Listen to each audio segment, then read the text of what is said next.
Perkenalkan, nama saya Sukma, saya dari Solo. Saat ini saya sedang bekerja di Taiwan, di salah satu panti jompo. Di sini saya mau menceritakan setiap kebaikan Tuhan dalam hidup saya. Jadi awalnya saya dulu seorang muslim. Tahun 2013 itu saya mendapatkan mimpi dari Tuhan. Jadi saya bertemu Tuhan Yesus. Waktu itu saya sedang mengalami kehampaan hidup begitu. Jadi saya merasa hidup itu hampa gitu, hambar-hambar aja gitu, nggak ada sesuatu yang baru. Jadi saya mengalami apa ya, nggak ada apa ya, sesuatu yang kurang dalam hidup gini itu loh ya. Jadi kayak nggak damai sejahtera juga. Jadi saya sekolah saat itu saya masih sekolah tapi kayak hidup tuh begitu-begitu saja gitu. Saya nggak merasakan Allah yang hidup gitu. Saya juga sholat, saya juga puasa, saya melakukan semua ibadah itu, tapi kayak semuanya itu kayak rutinitas aja, kayak formalitas gitu, kayak nggak ada sesuatu yang benar-benar dari hati, dari hidup di hati saya gitu. Jadi suatu ketika 2013 saya bermimpi, saya ketemu Tuhan Yesus. Di situ posisi saya sedang berada di kayak di padang gurun gitu. Di padang gurun kosong, nggak ada orang. Saya bermimpi ada sosok di depan saya. Dia sedang duduk, dia sedang melihat saya ke hadapan saya. Dia senyum, itu terlihat seperti bersinar-sinar seperti itu. Saya rasanya ingin mendekati itu, tapi dalam hati saya berpikir itu Tuhannya orang Kristen gitu. Saya udah mengerti itu Tuhannya orang Kristen gitu. Saat itu kan saya masih Muslim, jadi saya berpikir, tapi saya di situ saya pengen mendekati sosok itu, nggak peduli itu Kristen atau enggak. Rasanya saya pengen mendekati sosok itu, saya ingin bercerita kalau hidup saya itu hampa gitu. Saya sebelumnya saya itu sholat tahajud, saudara. Jadi saya sholat tahajud itu sepertiga malam, saya berdoa gitu. Saya kayak ngomong sama Allah saat itu kan dengan cara Muslim. Saya cerita, saya berdoa, saya menangis di situ. Kalau saya mengalami hampa gitu hidup, dan saya pengen sesuatu yang baru. Saya pengen, kalau memang Engkau, ya Allah, kalau memang Engkau hidup, tolong tunjukkan kepada saya gitu. Selama ini Engkau itu jauh, Engkau itu kayak gimana ya, disembah tapi jauh gitu. Walaupun saya berulang kali menyembah, beribadah berapapun banyaknya, tapi saya tidak merasakan kedekatan Tuhan gitu. Saya kayak menantang Tuhan gitu. Kalau memang Engkau hidup, tolong tunjukkan kepada saya. Saya itu nangis sampai terus saya habis itu tidur. Nah, saya dapat mimpi itu tadi. Saya ketemu Tuhan Yesus itu. Rasanya saya pengen mendekati sosok itu. Baru satu langkah saya pengen mendekati sosok itu, tiba-tiba ada banyak lalu lalang orang. Padahal tadinya nggak ada orang. Tiba-tiba ada banyak lalu lalang orang gitu. Kayak suasananya kayak zaman dulu kayak gitu. Masih pada pakai sorban kayak gitu. Terus habis itu saya bangun. Sampai di situ saya terus langsung bukan langsung percaya, langsung jadi Kristen, enggak juga. Saya masih bertanya-tanya, apa ya maksudnya itu mimpinya. Terus saya ngomong sama teman saya yang Kristen di sekolah. Saya hubungi, saat itu masih SMS, belum ada WhatsApp. Saya SMS teman saya, kalau saya mimpi begini, saya ketemu Tuhanmu. Terus singkat cerita, mereka mengajak saya untuk berdoa di sekolah. Tapi saya nggak mau dikristenkan. Saya nggak mau jadi Kristen gitu. Saya nggak suka sama orang Kristen gitu, ilfil gitu sama orang-orang Kristen. Terus beberapa kali mereka mengajak saya berdoa, terus saya maulah, sungkan kan diajak terus nggak mau kan. Ya udah, saya maulah, untuk kali ini saya mau.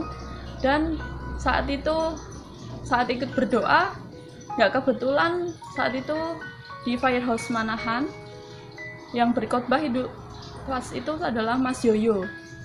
Nah, Mas Yoyo itu padahal anak guru saya di SMP.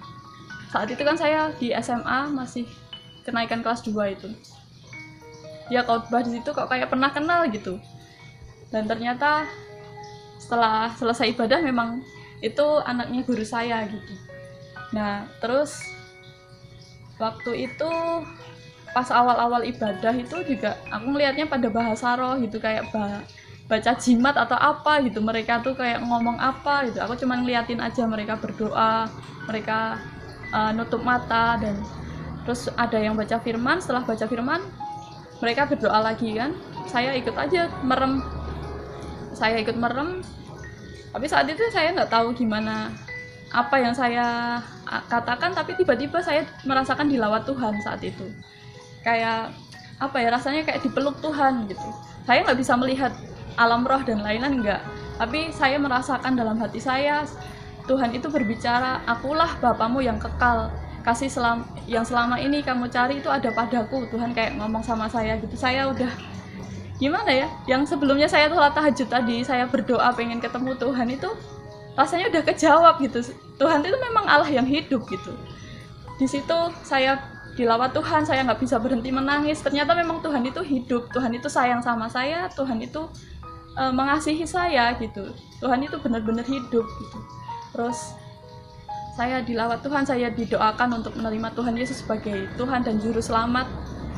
Dan mulai saat itu saya mulai menerima Tuhan, dan setelah itu banyak proses yang saya alami, mulai dari tekanan dari keluarga, mereka kan tidak bisa menerima saya sebagai Kristen, karena dari dulu saya kecil kan Muslim, jadi seakan-akan keluarga tidak bisa mendidik saya gitu. Jadi mereka merasa kecewa, jadi saya sempat diusir dari rumah itu selama 4 hari. Saya sempat dipukulin juga sama kakak saya karena dikira saya kesurupan kan, kok nekat ke gereja gitu kan. Tapi saya tetap nekat ke gereja karena saya merindukan firman Tuhan, merindukan Tuhan ngomong apa hari ini. Saya selalu merindukan itu, yang saya nantikan di gereja itu bukan euforia dan lain-lain, bukan itu, tapi mereka melihatnya saya kesurupan lah dan lain-lain seperti itu, tidak bisa menerima saya kafir. Tapi setelah 4 hari Tuhan mengubahkan hati mereka dan saya suruh balik ke rumah. Saya balik ke rumah, tapi dengan catatan saya ngomong juga, saya tetap percaya Tuhan Yesus, kalau memang saya harus pulang ke rumah saya gitu. Ya udah, tapi harus diam-diam, jangan ngomong sama yang lain gitu. Soalnya saya tinggalnya di satu gang itu keluarga semua gitu, kayak ada om, tante, semuanya satu gang itu keluarga besar gitu. Nanti kalau ada kabar sedikit pun jadi tahu semua gitu.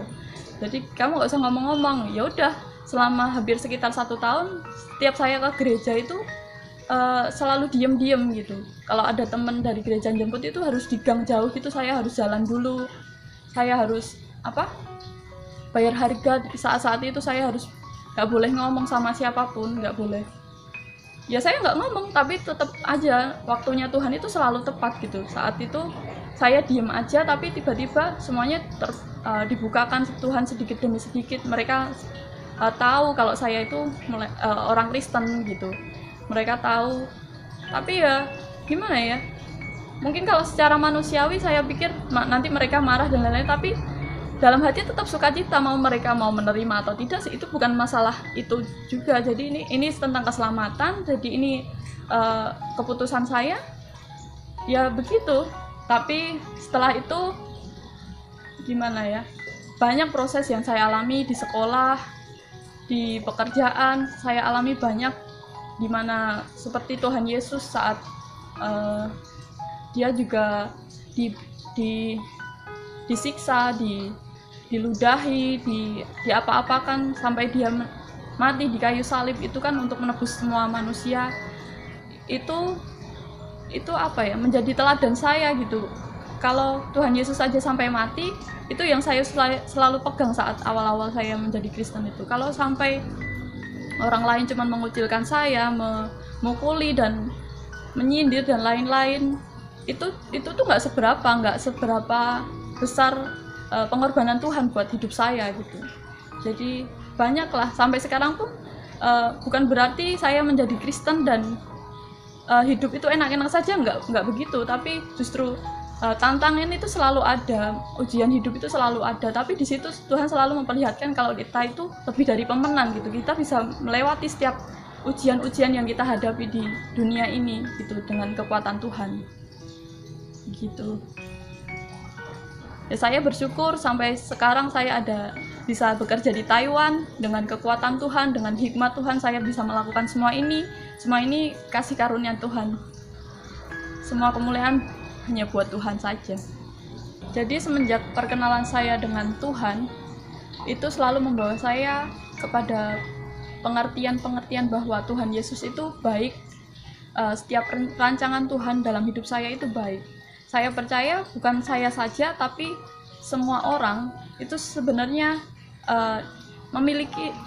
Tuhan memiliki rancangan-rancangan yang baik untuk setiap manusia sebenarnya. Cuman karena manusia belum mengerti kebenaran, belum mengerti keselamatan bahwa Tuhan adalah Tuhan Yesus adalah Tuhan Allah yang hidup, mereka seringkali berkutat dengan dosa sendiri. Jadi saya ajak teman-teman semua yang merindukan kuasa Tuhan Allah yang hidup, mulai berdoa dengan dirimu, berdoa dengan hati yang tulus, ngomong kepada Allah yang Maha Kuasa bahwa engkau merindukan jamahan Tuhan yang hidup. Engkau merindukan apapun yang kamu katakan itu, Tuhan itu melihat hatimu. Jadi setiap kerinduanmu, setiap apa yang kau rindukan itu Tuhan melihat hatimu. Jadi katakan saja sama Tuhan apa yang engkau rindukan, apa yang ingin engkau alami dalam hidup ini. Ngomong aja sama Tuhan. Tuhan itu Allah yang hidup, dia tidak Gusti mboten sare ya. Jadi Tuhan itu nggak tidur. Tuhan itu Allah yang hidup, benar-benar mengerti apa yang menjadi kerinduan hatimu, mulai buka setiap hatimu, ngomong sama Tuhan.